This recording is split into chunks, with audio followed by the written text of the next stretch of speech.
तत्वानुसंधान ग्रंथामध्ये पान नंबर 130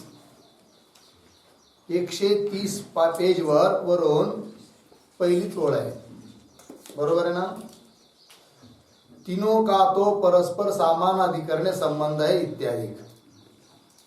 विषय हा चालू आहे की तत्वमसी इत्यादी महावाक्याच्या द्वारे लक्षणावृत्ती करून अखंड अर्थाचा बोध होतो. परंतु त्या तत्वमसी महावाक्याच्या द्वारे जो बोध उत्पन्न होतो अखंड अर्थाचा, त्याकरिता सहकारी म्हणून 3 प्रकारचे संबंध आहेत. ते 3 संबंध कोणते?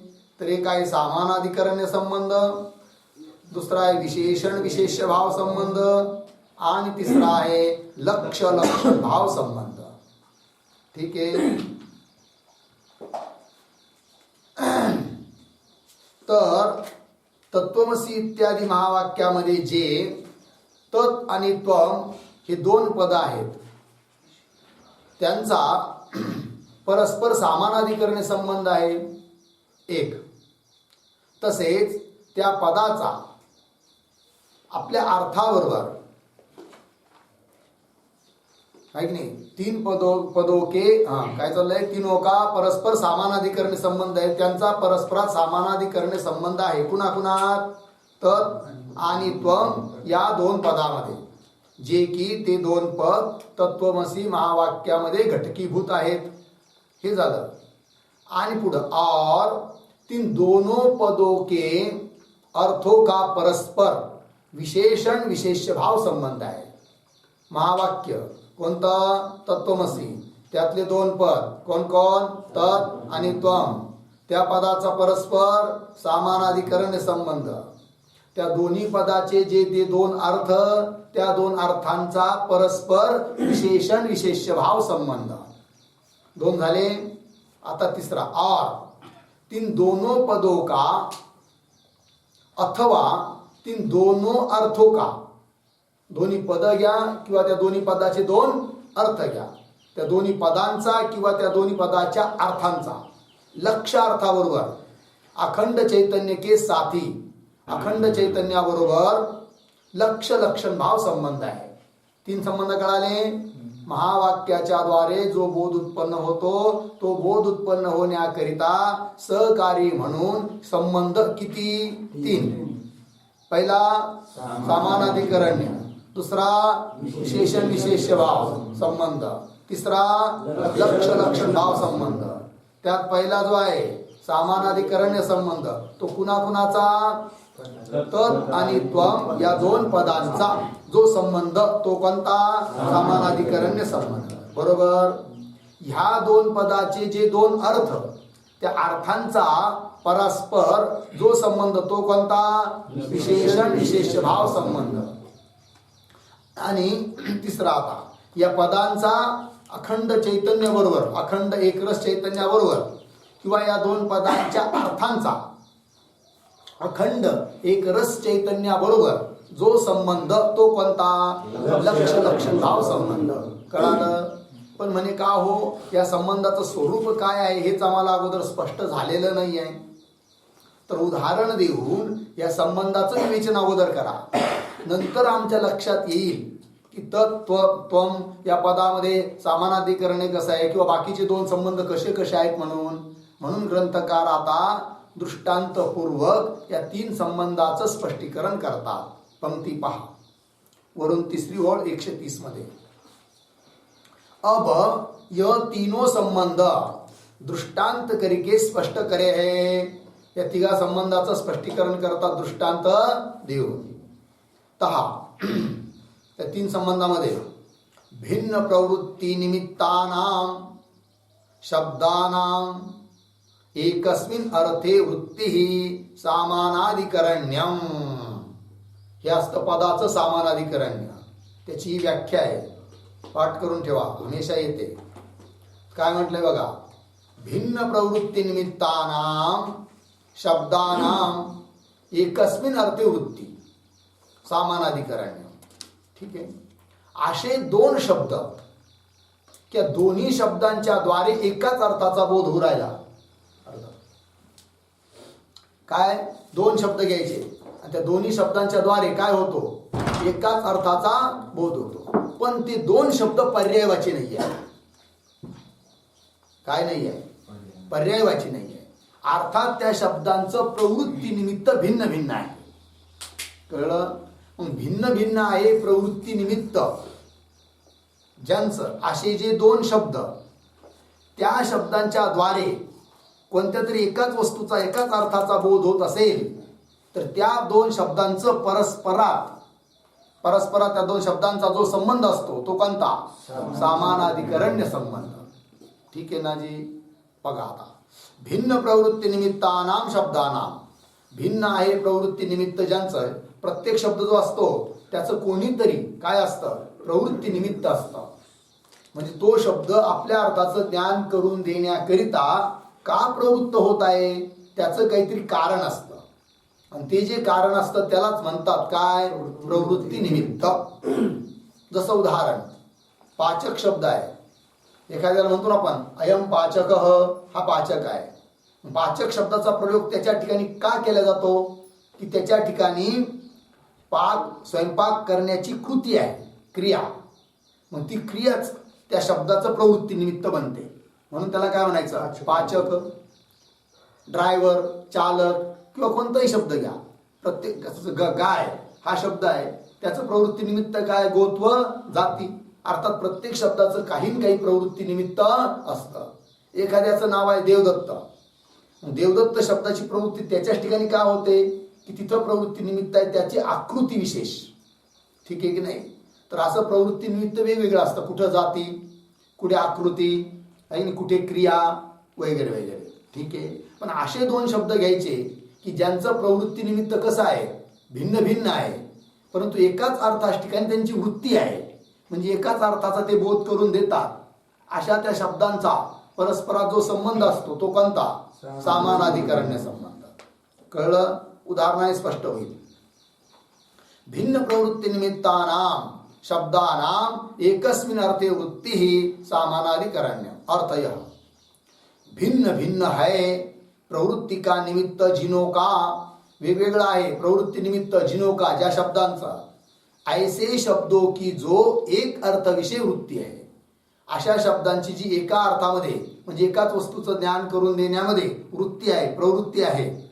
यही तीन पदों का, हाच त्या दोन पदांचा, तीन म्हणजे त्या पदांचा परस्पर सामानाधिकरण्य संबंध है. लागला अर्थ, सामानाधिकरण्य संबंध आहे. उदाहरण जैसे सोयम देवदत्त, हे वाक्य आहे. याच्यात किती पद आहेत, तीन. कौन कौन, सह, अयम, देवदत्त. देवदत्त मनुष्य विशेष. पण सह आणि अयम हे दोन शब्द आहे, त्यांचं प्रवृत्ती निमित्त वेगवेगळं आहे, तरी पण ते एकाच देवदत्त व्यक्तीचं बोध करून देतात. म्हणून स आणि अयम या दोघा पदांचा जो संबंध आहे तो कोणता, सामानाधिकरण्य संबंध. म्हणजे दोघांचं प्रवृत्ती निमित्त वेगवेगळं कसं आहे बरं सांगा जरा. तर सरळ आहे. सह म्हणजे तत्पद आहे ते. तत्पदाचा प्रथमा विभक्तीचं एक वचन आहे सह. त्याचा अर्थ होतो तद्देश, तत्काल आहे की नाही. कारण अन्यत्र कुठेतरी पाहिलेलं आहे म्हणजे तो देश आणि तो काल, भूतकाल. अयम त्याचा अर्थ काय, एतद देश, एतद काल. मग आता तत्चं प्रवृत्ती निमित्त म्हणजे स शब्दाचं प्रवृत्ती निमित्त कोण झालं, तद्देश, तत्काल. आणि अयम शब्दाचं प्रवृत्ती निमित्त कोण, एतद देश, एतद काल. दोन्ही शब्दाचं प्रवृत्ती निमित्त भिन्न भिन्न आहे की नाही. पण दोघांच्याही द्वारा बोध होऊ राहिला तो कुणाचा, देवदत्ताचा. आणि म्हणून सह आणि अयम ह्या दोन पदाचं काय आहे, सामानाधिकरण्य आहे. कळलं? पंक्ती पाहता जैसे सोयम देवदत्त अर्थय, जो पूर्व देवदत्त नामा पुरुष तुमने देखा था, ज्या देवदत्त नावाच्या पुरुषाला पूर्वी तू पाहिलं होतं. सोई तोच, य देवदत्त आहे तोच हा देवदत्त या ठिकाणी आता आपल्या समोर आलेला आहे. इस वाक्य विषय, या वाक्यामध्ये स शब्द तो तद्देश तत्काल विशिष्ट देवदत्त का वाचक आहे. स शब्दाचा काय अर्थ, तद्देश तत्काल विशिष्ट देवदत्त. तो देश भूत आहे की नाही, कुठला तरी दुसरा देश, दुसरा काल, त्या कालाने युक्त असा कोण? देवदत्त. स शब्दाचा अर्थ. और अयम, अयम म्हणजे हा, याचा काय अर्थ आहे मग? अयम शब्द एतद देश म्हणजे समोरचा, जवळचा देश, नजीक देश. पुन्हा वर्तमान काल, आणि हा देश आणि वर्तमान काल याने विशिष्ट असा जो देवदत्त, तो अर्थ आहे कोणत्या शब्दाचा? अयम. अयम शब्द एतद देश काल, एतद देश एतद काल, विशिष्ट देवदत्त का वाचक है. तहा ता एकही देवदत्त विषय, एकाच देवदत्ताच्या ठिकाणी स शब्द के प्रवृत्ती को, प्रवृत्ती काय, प्रवृत्ती का तो तद्देश काल विशिष्टत्व निमित्त आहे. बघा काय म्हणताय, तहा ता एक देवदत्त विषय, एकाच देवदत्ताच्या ठिकाणी प्रवृत्त झाले आहेत हे दोन्ही शब्द. कोण कोण? सह आणि अयम. तरी पण दोघांचं प्रवृत्ती निमित्त मात्र भिन्न भिन्न आहे ते सांगताय. तहा ता एकही देवदत्त विषय, एका देवदत्ताच्या ठिकाणी स शब्द के प्रवृत्ती का तो तद्देश काल विशिष्टत्व निमित्त आहे की नाही. प्रवृत्ती निमित्त का निमित्त, स शब्दाच्या प्रवृत्तीचं निमित्त कोण? तद्देश तत्काल विशिष्टत्व हे निमित्त आहे. तद्देश तत्काल विशिष्टत्व हे निमित्त कोणत्या शब्दाचं आहे? स शब्दाची जी प्रवृत्ती उरायली त्याच्या प्रवृत्तीचं निमित्त कोण? तद्देश तत्काल विशिष्टत्व. बरोबर आहे की नाही. पुढे और अयम शब्द के प्रवृत्ती का काय निमित्त, अयम शब्दाच्या प्रवृत्तीचं निमित्त कोण? पुस्तकात पाठ चला. एतद देश एतद काल विशिष्टत्व. एतद देश एतद काल विशिष्टत्व हे निमित्त आहे, प्रवृत्ती निमित्त आहे. कोणत्या शब्दाचं? अयम शब्दाचं. अयम शब्दाचं प्रवृत्ती निमित्त कोण? एतद देश एतद काल विशिष्ट. हा, एतद देश एतद काल विशिष्टत्व लागला अर्थ. निमित्त है. और सोयम ये दोनों शब्द भागत्याग लक्षणा करिके, स शब्दाचा जो अर्थ आहे त्याची पण भागत्याग लक्षणा करायची स शब्दामध्ये. अर्थात त्याचा जो अर्थ आहे त्यातला तद्देश तत्काल एवढा भाग सोडायचा, देवदत्त भागाचं ग्रहण करायचं. अयम शब्दाचा जो अर्थ आहे त्याच्यात देखील एतद देश एतद काल सोडायचा आणि देवदत्ताचं ग्रहण करायचं. मग भागत्याग लक्षणेच्या द्वारे स आणि अयम हे दोन्ही शब्द एकाच अर्थाचा बोध करून देत आहेत. कोणत्या अर्थाचा? देवदत्त अर्थाचा. और सोयम यह दोनों शब्द, सोयम म्हणजे सह अयम हे दोन्ही शब्द, यह दोनों शब्द भागत्याग लक्षणा करिके तीस तद्देश काल विशिष्टत्व अंश का तथा एतद देश काल विशिष्टत्व अंश का परित्याग करिके ता एक ही देवदत्त पिंड का बोधन करे. एकाच देवदत्त पिंडाचा बोध करून देतात कोण? सह आणि अयम शब्द. कसं? भागत्याग लक्षणा करून. भागत्याग लक्षणा करून कशाचा त्याग केला? विरोधी भागाचा. तत् शब्दाच्या अर्थामध्ये विरोधी भाग कोण होता? तद्देश तत्काल विशिष्टत्व. अयम शब्दाच्या अर्थामध्ये विरोधी भाग कोण आहे? एतद देश एतद काल विशिष्टत्व. विरोधी आहे म्हणजे तद्देश आणि एतद देश. तो देश हा देश, ती जागा ही जागा एक कधीच होऊ शकत नाही.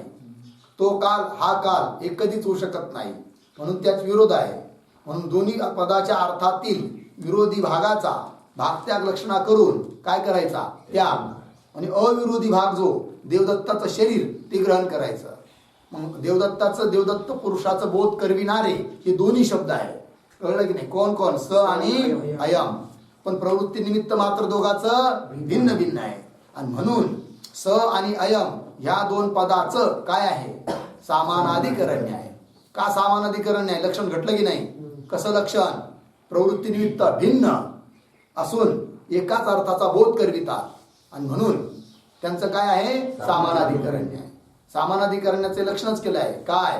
भिन्न प्रवृत्ती निमित्तानाम शब्दानाम एकस्मिन अर्थे वृत्ती सामानाधिकरण्य. चला, परित्याग करिके ता एकही देवदत्त पिंड का, पिंड म्हणजे शरीर, देवदत्त पिंड का बोधन करे हैं.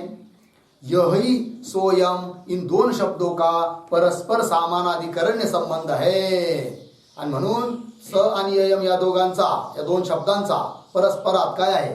सामानाधिकरण्य संबंध है. और सोयम देवदत्त इस उक्त वाक्य विषय ही स शब्द का अर्थ जो तद्देश तत्काल विशिष्ट है और अयम शब्द का अर्थ जो ये तद्देश काल विशिष्ट है, तीन दोनों अर्थों का परस्पर भेद की निवृत्ति करने हारा है कि नहीं? दोनों अर्थों का परस्पर भेद की निवृत्ती करणे हारा विशेषण विशेष्य भाव संबंध आहे. बघा आता दोन्ही पदाचा अर्थ घ्यायचा. आता त्या अर्थामध्ये कोणता संबंध? विशेषण विशेष्य भाव संबंध. कोण दोन पदाच्या अर्थामध्ये विशेषण विशेष्य भाव संबंध आहे? सह शब्दाचा अर्थ आणि अयम शब्दाचा अर्थ. तर सह शब्दाचा अर्थ आणि अयम शब्दाचा अर्थ या दोन्ही अर्थामध्ये कोणता संबंध? विशेषण विशेष्य भाव संबंध. कळलं की नाही? विशेषण विशेष्य भाव संबंध दोघांचा असल्यामुळे लाभ काय झाला? त्या दोन अर्थामध्ये जो भेद वाटत होता त्या भेदाची निवृत्ती झाली. अर्थात या दोघं पदाच्या द्वारे वेगवेगळ्या अर्थाचं बोधन केल्या जात नसून एकाच अर्थाचं ज्ञान करून दिल्या जाऊ राहिलं असं कळालं. पण केव्हा? त्या दोन्ही पदाच्या अर्थामध्ये विशेषण विशेष्य भाव संबंध आहे म्हणून. लागली पंक्ती, पुन्हा पाहते पंक्ती. और सापडलं का? और सोयम देवदत्त इस उक्त वाक्य विषयी म्हणजे या वाक्यामध्येच स शब्द का अर्थ कौन? जो तद्देश काल विशिष्ट है. तद्देश तत्काल विशिष्ट असा अर्थ आहे. कोणत्या शब्दाचा? स पदाचा. और अयम शब्द का अर्थ जो काय? तद्देश काल म्हणजे तद्देश तत्काल विशिष्ट असा अर्थ आहे. दोन्ही अर्थामध्ये भेद वाटू राहिला की नाही? पण दोन्ही अर्थात भेद आहे का? नाही, कारण दोन्हीच्या द्वारे एकाच देवदत्ताचं ग्रहण करायचं आहे. पण मग हे कसं होईल? त्या दोन्ही पदाच्या अर्थामध्ये विशेषण विशेष भाव संबंध मानला तर तीन दोनों अर्थों का परस्पर जो भेद, ते भेद की निवृत्ती करण्याहारा, त्या भेदाची निवृत्ती करविणारा विशेषण विशेष भाव संबंध है. लागलं? तहा त्यामध्ये सोयम इस प्रकार के वाक्य प्रयोग विषय तो स शब्द का अर्थ विशेष है. समजा आता वाक्य प्रयोग झाला सह अयम देवदत्त, यापैकी स आणि अयम ह्या दोन पदाचे जे दोन अर्थ, त्या दोन अर्थामध्ये एक विशेष्य आहे, एक विशेषण आहे. मग कोण विशेष्य आहे आणि कोण विशेषण आहे बरं? तर स शब्दाचा अर्थ झाला विशेष्य. सह अयम देवदत्त यामध्ये स शब्दाचा अर्थ काय झाला? विशेष्य. तो कसा आहे स शब्दाचा अर्थ? अयम शब्दाच्या अर्थाने युक्त आहे. म्हणजे अयम शब्दाचा अर्थ झाला काय? विशेषण. आणि विशेष्य कोण? स शब्दाचा अर्थ तो झाला विशेषण आणि अयम शब्दाचा अर्थ झाला विशेषण. पंक्ती पहा. ता सोयम इस प्रकार के वाक्य प्रयोग विषय, या प्रकारच्या वाक्य प्रयोगामध्ये तो तर स शब्द का अर्थ विशेष है और अयम शब्द का अर्थ विशेषण है. लागलं? आता उलट केलं समजा, और अयम सह देवदत्त असं म्हटलं तर उलट होईल. मग काय होईल? अयम शब्दाचा अर्थ जो पहिला विशेषण होता तो आता होईल विशेष्य, आणि स शब्दाचा अर्थ जो की पहिला विशेष्य होता तो होईल आता विशेषण. ठीक है ना? पंक्ती पहा. अयम सह इस प्रकार के वाक्य प्रयोग विषय तो, अशा प्रकारच्या वाक्य प्रयोगामध्ये तर अयम शब्द का अर्थ विशेष है. अयम शब्दाचा अर्थ काय झाला? और स शब्द का अर्थ विशेष. और सोयम देवदत्त इस वाक्य विषय स्थित, या वाक्यामध्ये सोयम देवदत्त या वाक्यामध्ये स्थित काय? स आणि अयम इन दो शब्दों की भागत्याग लक्षणा करिके, दोन्ही पदाची काय, दोन्ही पदामध्ये काय करायची? भागत्याग लक्षण. भागत्याग लक्षण म्हणजे विरोधी भागाचा त्याग, अविरोधी भागाचं ग्रहण, त्याला म्हणतात काय? भागत्याग लक्षण.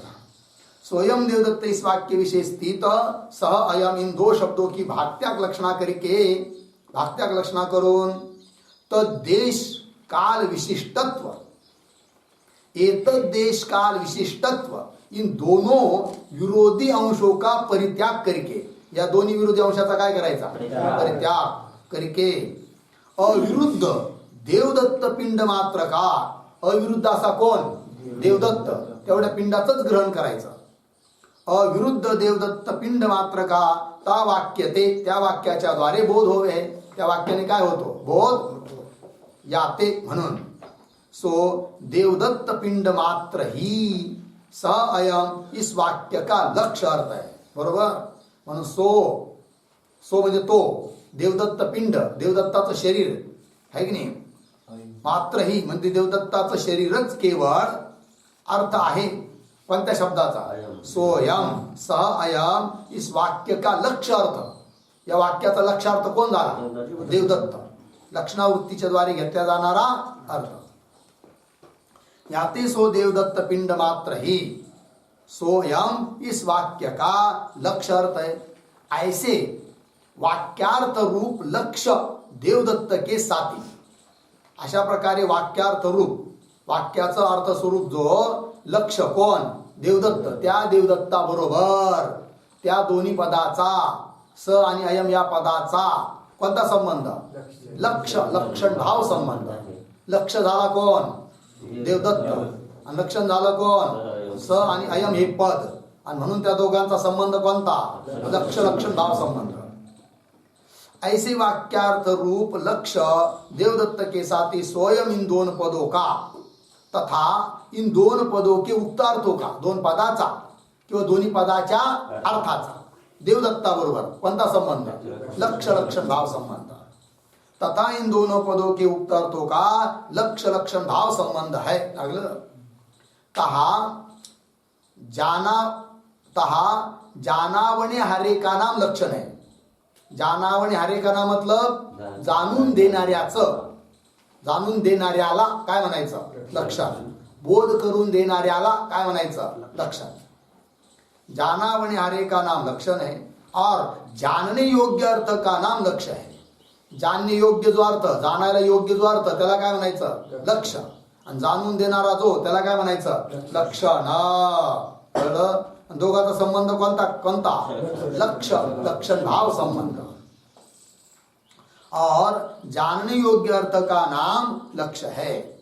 तहा सोयम इन दोनों पदों करके, सोयम या दोन पदांच्या द्वारे, वा इन दोन पदों के अर्थ करके, सो देवदत्त पिंड जाण्या जावे है.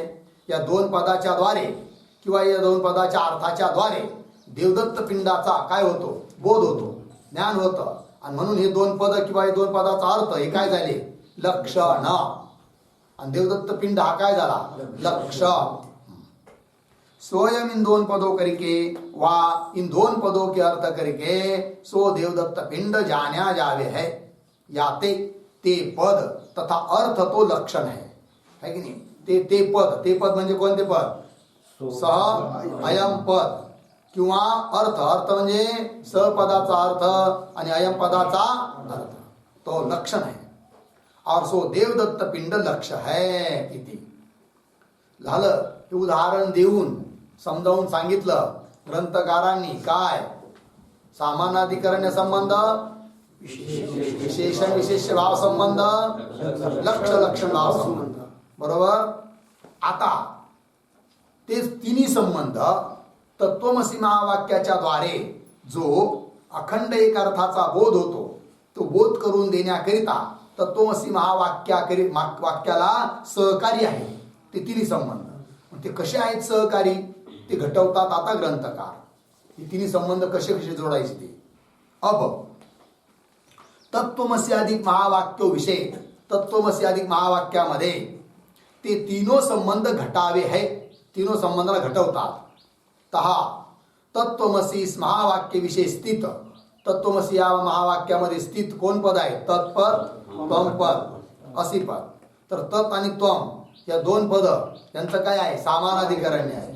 कारण दोघांचं प्रवृत्ती निमित्त भिन्न आहे, तरी पण एकाच अर्थाचा बोध करून देतात. म्हणून तत् आणि त्वम या दोन पदाचा संबंध कोणता, सामानाधिकरण्य. आता प्रश्न उपस्थित होईल की तत्पदाचं प्रवृत्ती निमित्त काय आहे आणि त्वम पदाचं प्रवृत्ती निमित्त काय आहे. तरी पण एकाच अर्थाचा बोध करून देतात ना, म्हणून तर सामानाधिकरण्य आहे. प्रवृत्ती निमित्त काय दोघांचं सांगतायत ग्रंथकार. तहा तत्त्वमसी इस महावाक्य विषय, या महावाक्यामध्ये, विषय म्हणजे मध्ये, स्थित तत्पद तो परोक्षत्व सर्वज्ञत्वादि धर्म विशिष्ट ईश्वर चैतन्य का वाचक है. कोण? तत्पद. म्हणजे तत्पदाचा काय अर्थ?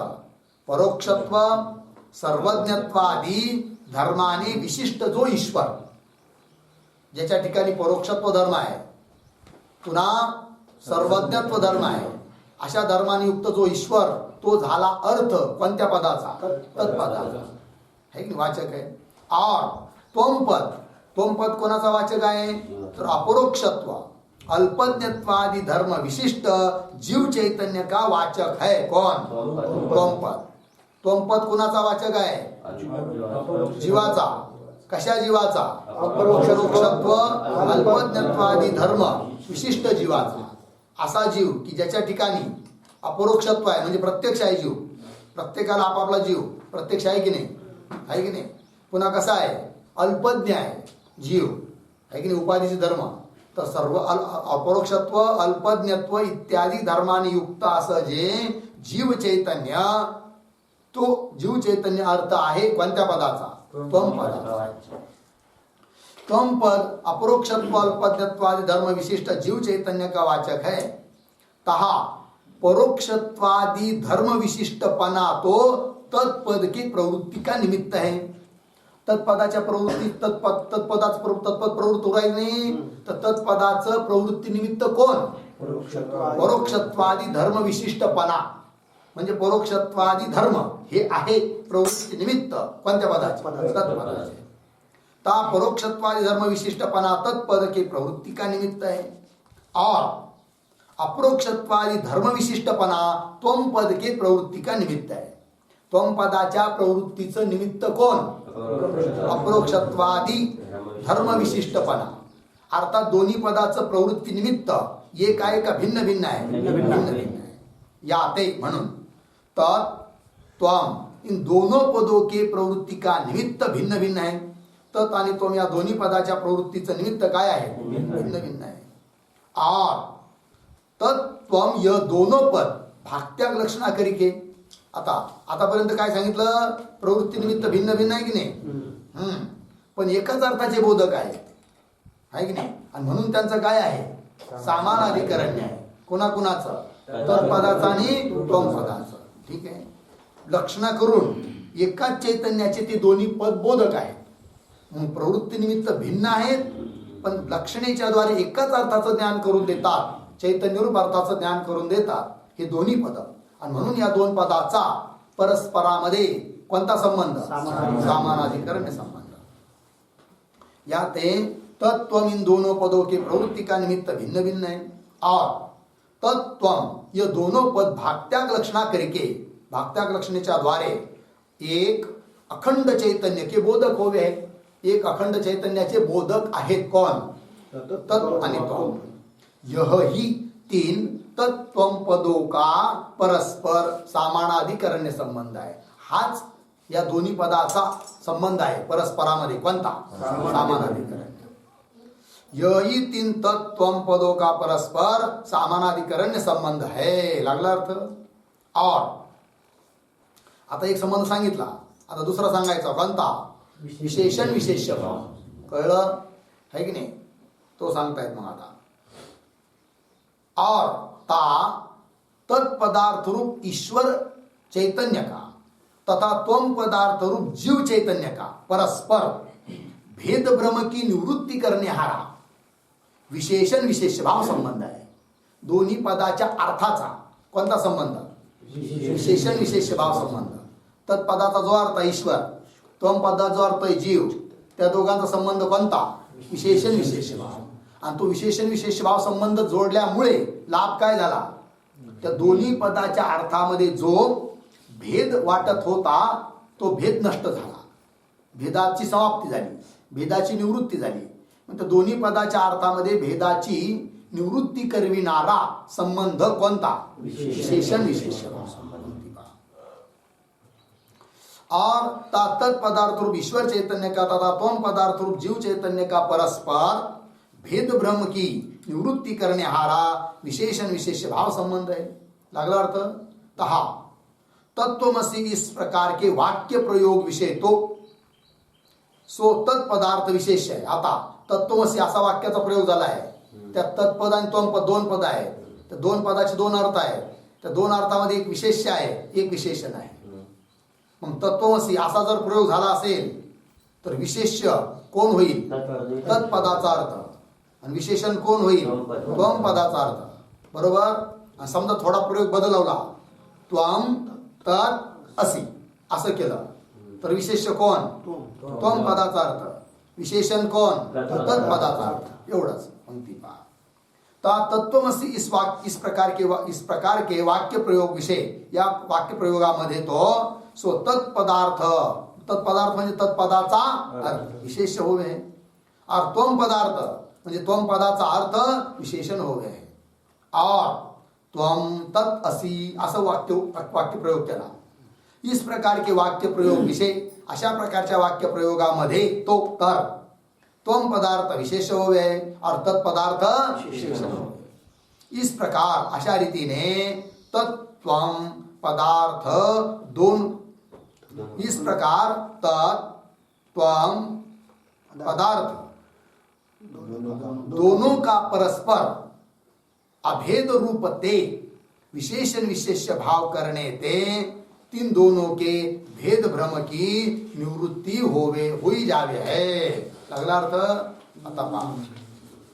अशा रीतीने तत्पदार्थ आणि त्वम पदार्थ या दोघांचा परस्पर अभेद रूप ते, दोघांचा अभेदच आहे.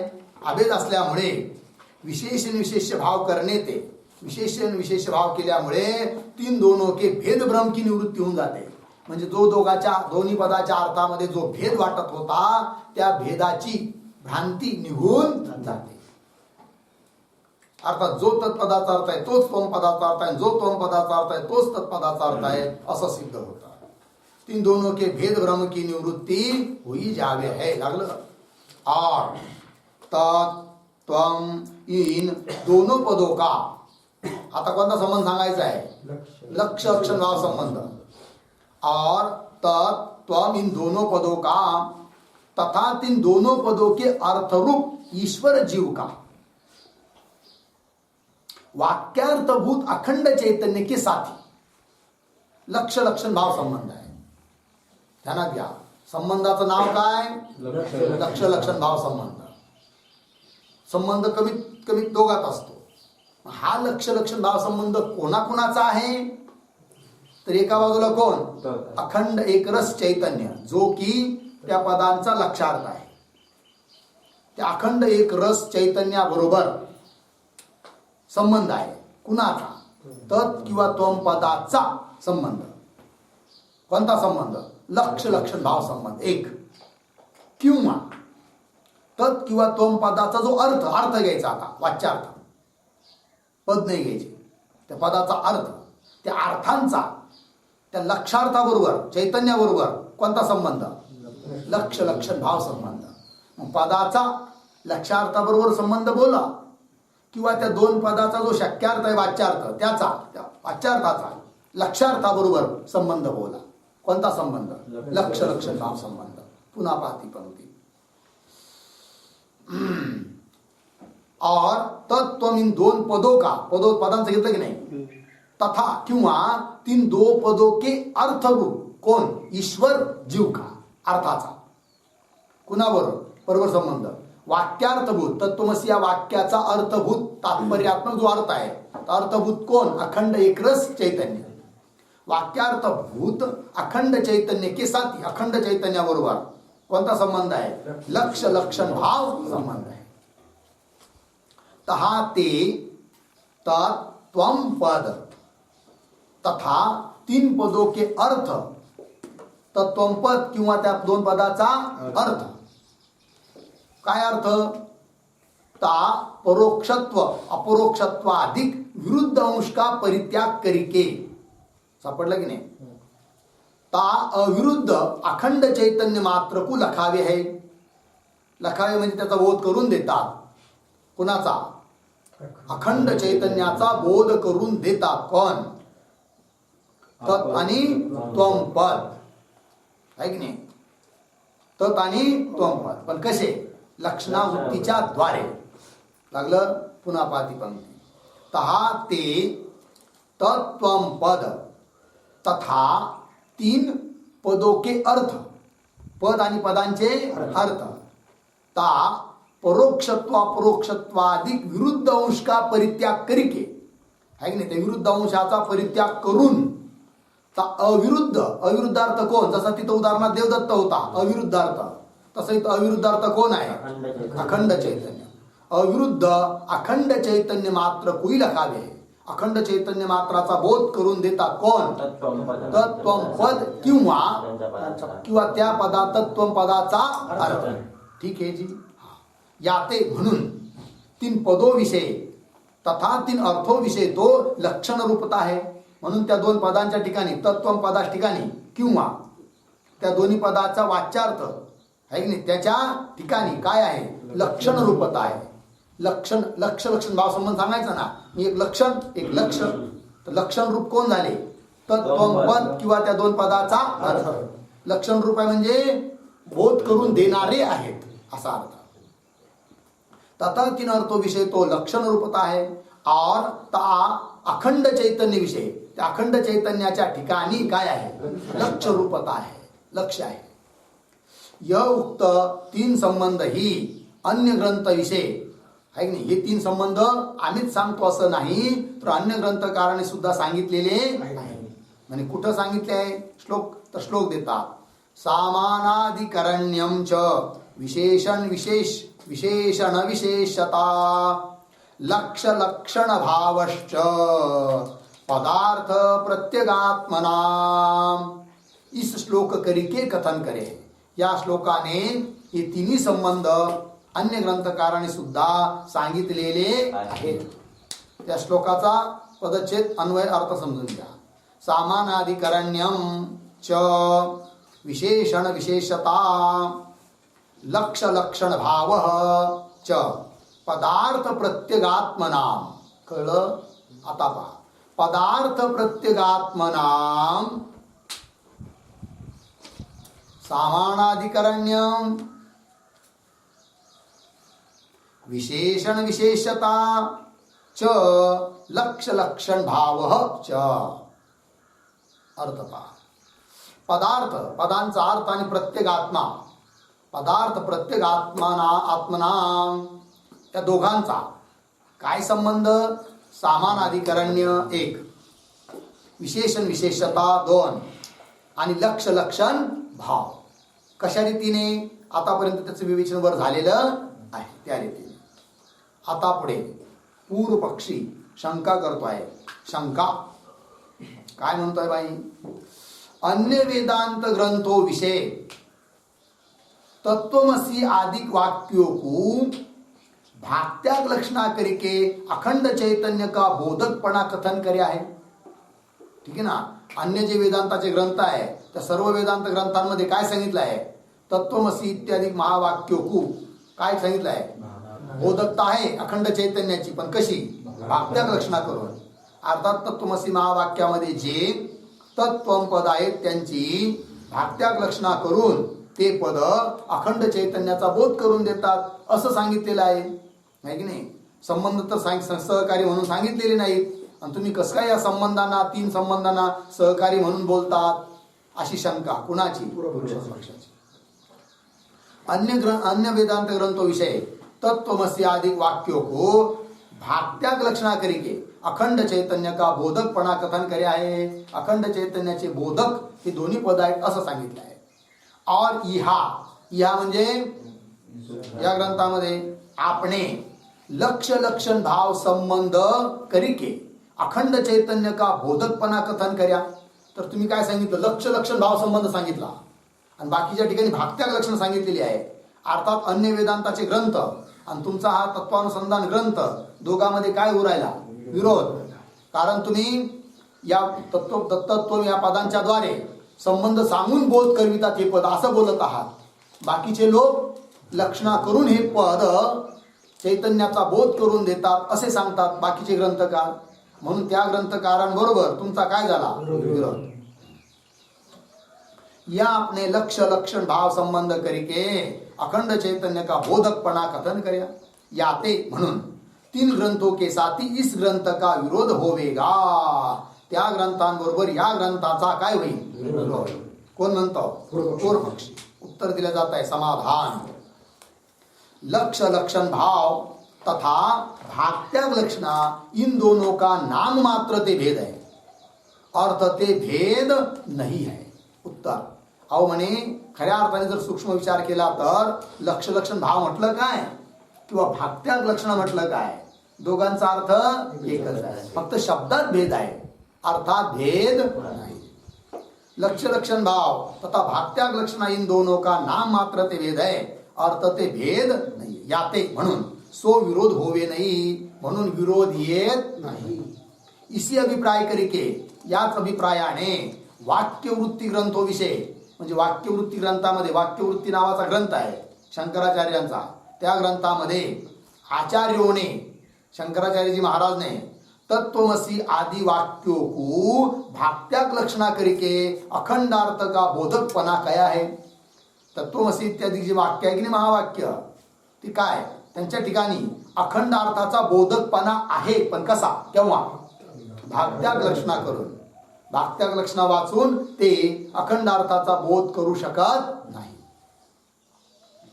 तत्वमसी आदि वाक्यों को भागत्याग लक्षणा करके अखंड अर्थ का बोधकपणा कया है.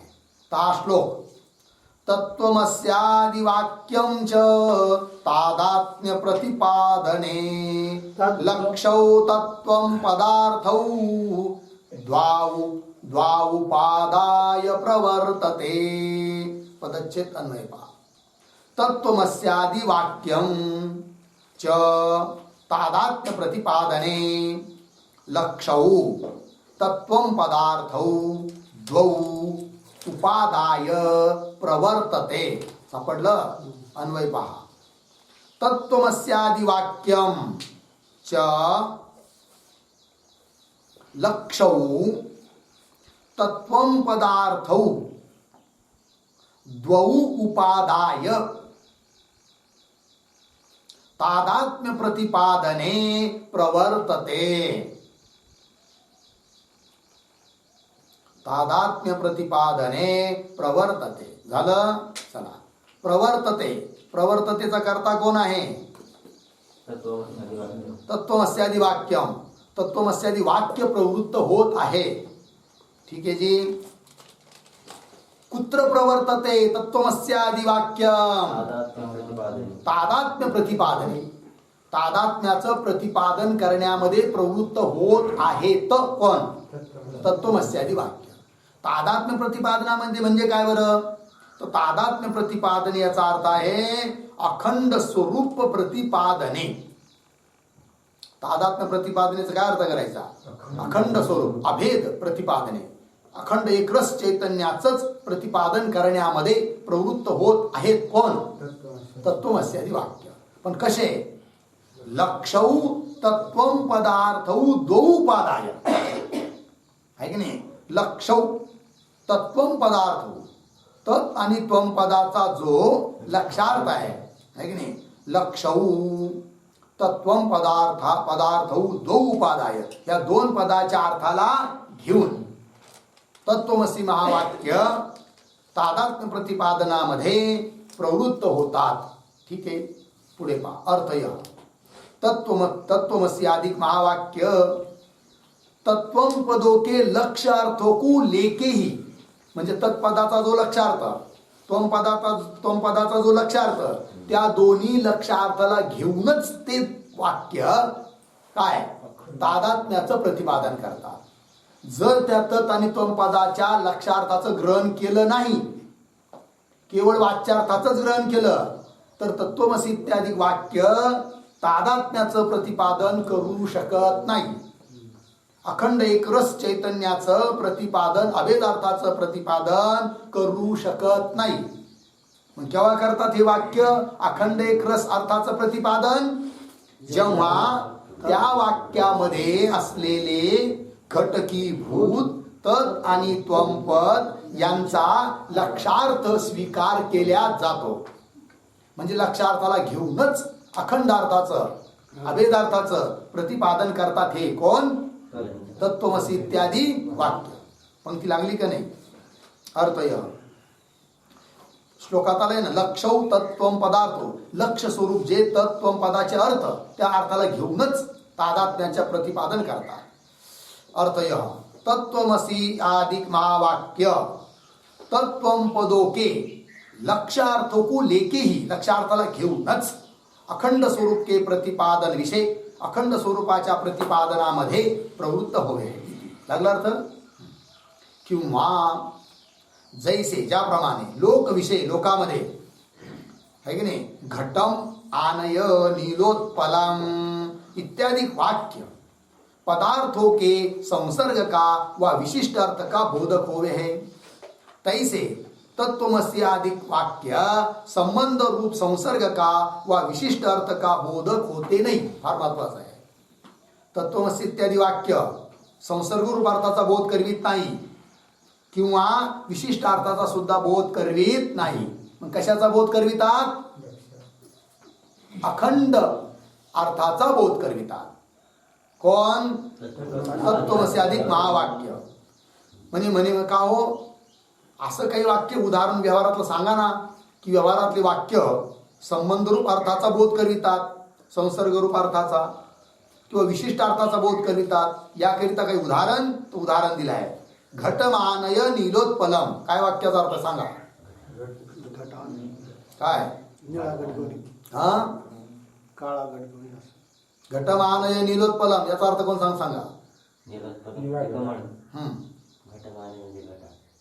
पूर्ण वाक्याचा अर्थ काय झाला? घटमानय नीलोत्पलम. हे वाक्य वेगवेगळे दोन. अर्धविराम द्या. घटमानय अर्धविराम करा आणि उद्धरण चिन्ह दोन्हीला वेगवेगळं करा. घटम आनय स्वतंत्र वाक्य आहे, नीलोत्पलम स्वतंत्र आहे.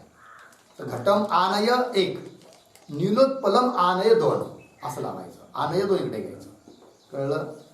तर बघा आता, किंवा जैसे लोक विषय म्हणजे लोक व्यवहारामध्ये घटम आनय बरोबर किंवा नीलोत्पलम आनय इत्यादी वाक्य कोणत्या अर्थाचा बोध करवितात? पदार्थों के संसर्ग का वा विशिष्ट अर्थ का.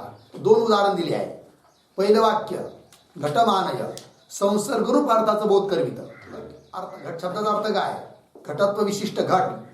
आनय, आनय म्हणजे आपूर्वक निधातूचा अर्थ आहे आनयन रूप कृती आहे की नाही. मग घट कर्मक आनयन अर्थात घटाचा आनयन क्रियेचा काय आहे? संसर्ग आहे. तर संसर्गरूप अर्थाचा बोधक झालं वाक्य कोणतं? घटम आनय. आणि विशिष्टरूप अर्थाचं बोधक आहे वाक्य कोणतं? नीलोत्पलम. कसं बरं? नील विशिष्ट उत्पल. नील रंग आहे, निळा काळा, जो निळा आहे तोच उत्पल आहे की नाही. परंतु नील हे काय त्या ठिकाणी विशेषण. विशेष कोण आहे? कमळ. मग इथं विशिष्ट अर्थाचं नील विशिष्ट कमळ, नीलत्व विशिष्ट कमळ या अर्थाचं बोध करून देत आहे वाक्य. कोणतं वाक्य? नीलोत्पलम. म्हणजे विशिष्ट अर्थाचं बोधक वाक्य आहे ते.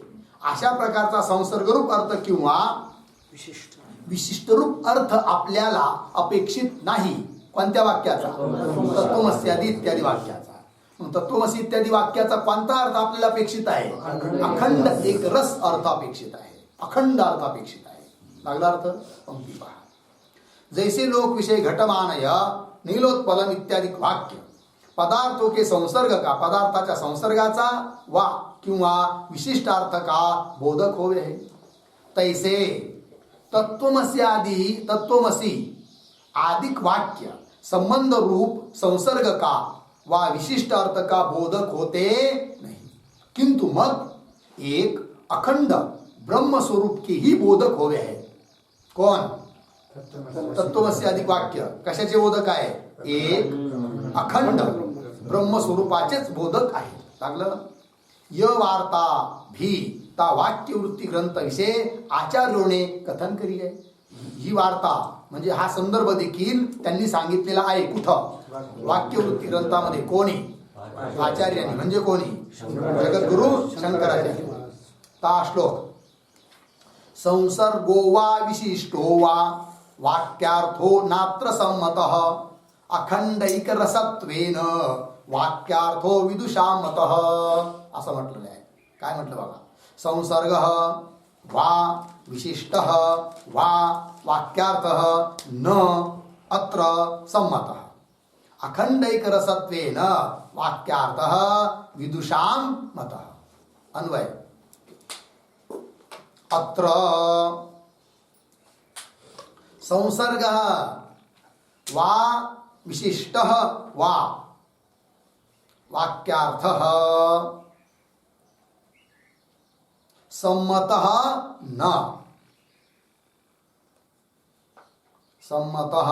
न पुढे अखंडैक रसत्वेन वाक्यार्थ विदुषां मतः. अर्थ पहा, अत्र म्हणजे महावाक्यांमध्ये संसर्ग विशिष्ट वा संसर्ग रूप किंवा विशिष्ट रूप वाक्यार्थ सम्मतः न मान्य नहीं है.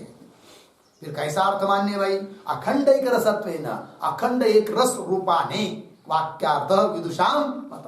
असाच अर्थ विद्वान लोकाला मान्य आहे. कुठं?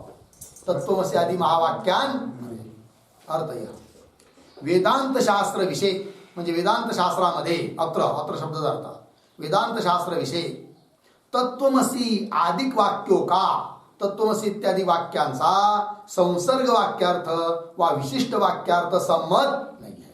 संसर्ग रूप वाक्यार्थ किंवा विशिष्ट रूप वाक्यार्थ मान्य नहीं है. किंतु अखंड एक रस ब्रह्म ही वाक्यार्थ रूप करके विद्वान पुरुषों को सम्मत है. लगा इति. पुढे शंका, मैं ईश्वर काय मैं ईश्वर नहीं हूं यह लोगों का प्रत्यक्ष शंका आहे. आता पूर्व पक्षी शंका करू राहिला. काय म्हणतो? वा रे वा म्हणे भाई तुम्ही वेदांती लोक तत्त्वमसी महावाक्याच्या द्वारे अखंड अर्थाचा बोध करू राहिले. असं कस काय जीव आणि ब्रह्माचा भेद होईल? होणार नाही. कोण म्हणतो? पूर्व पक्षी. कस काय सांगतो तो शंका. मैं ईश्वर नहीं हूं यह लोगों का प्रत्यक्ष जीव ईश्वर के भेद को ही विषय करे है.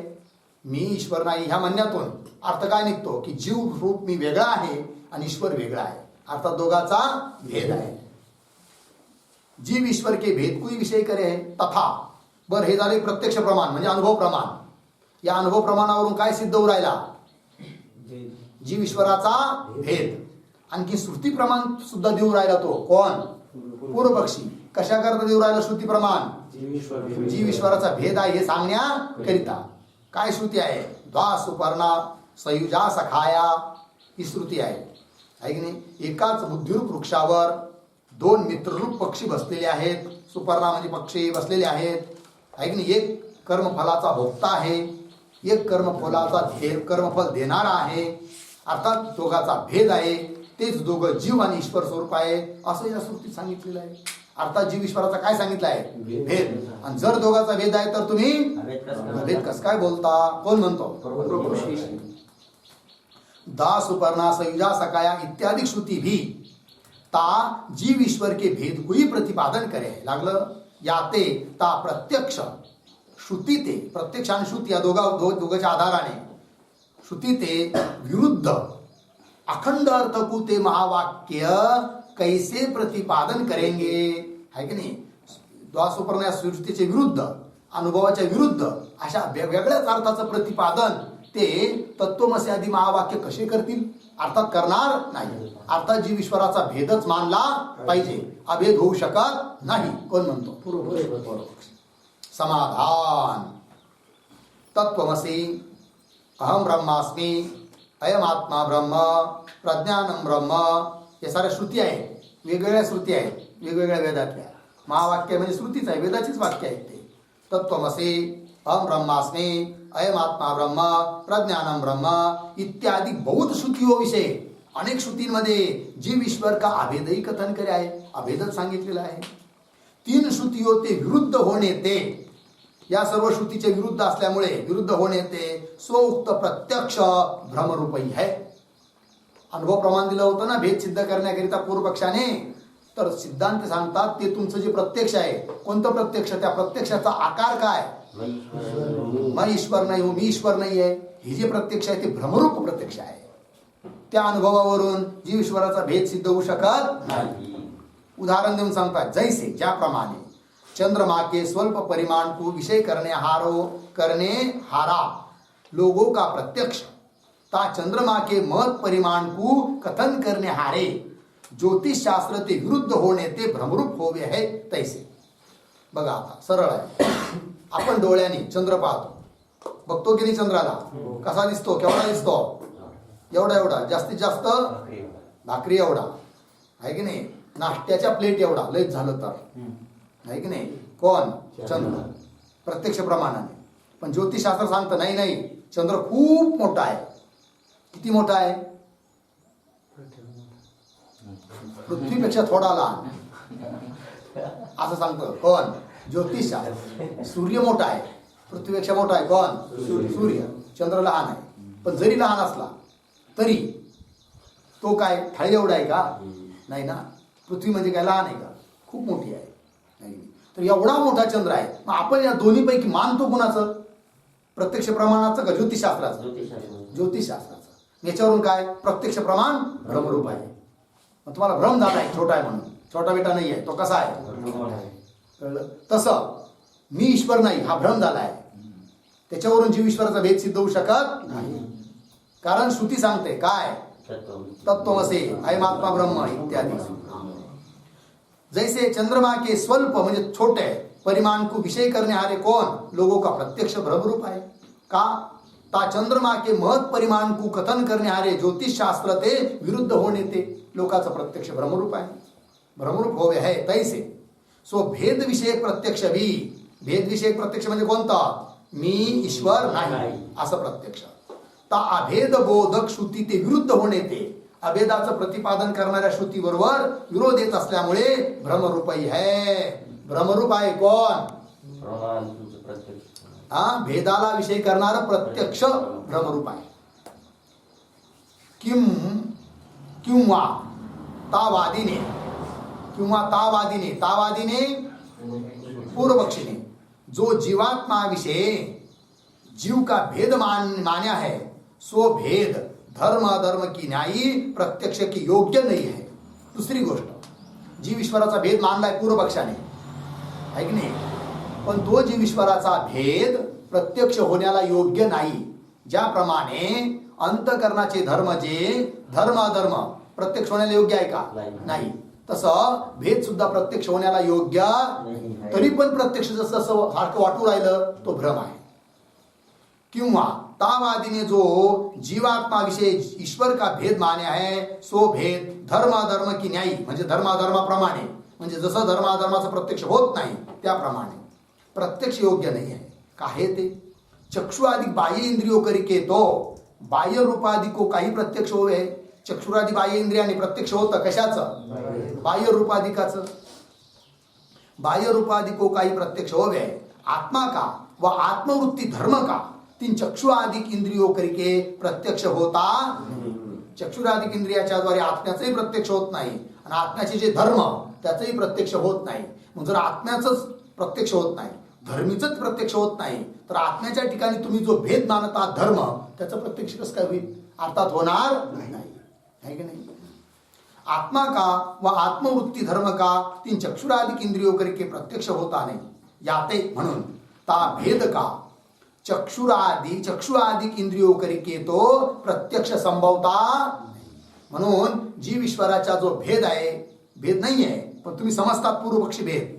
पर जरी समजा तुमच्या म्हणण्याप्रमाणे मानला कदाचित थोड्या वेळासाठी किंवा औपाधिक भेद मानला तरी तो भेद सुद्धा इंद्रियांच्या द्वारे प्रत्यक्ष होत नाही.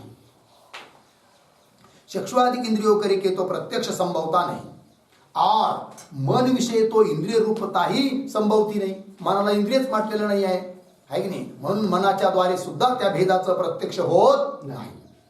याते मन करके भी ता भेद का प्रत्यक्ष संभवता नहीं और ता भेद को जो साक्षी भाष्य मानिये. समजा आता एखाद्याने म्हटलं की जीव ईश्वराचा भेद कसा आहे? साक्षी भाष्य आहे. मग तर आहे की नाही भेद? तर सांगतात नाही.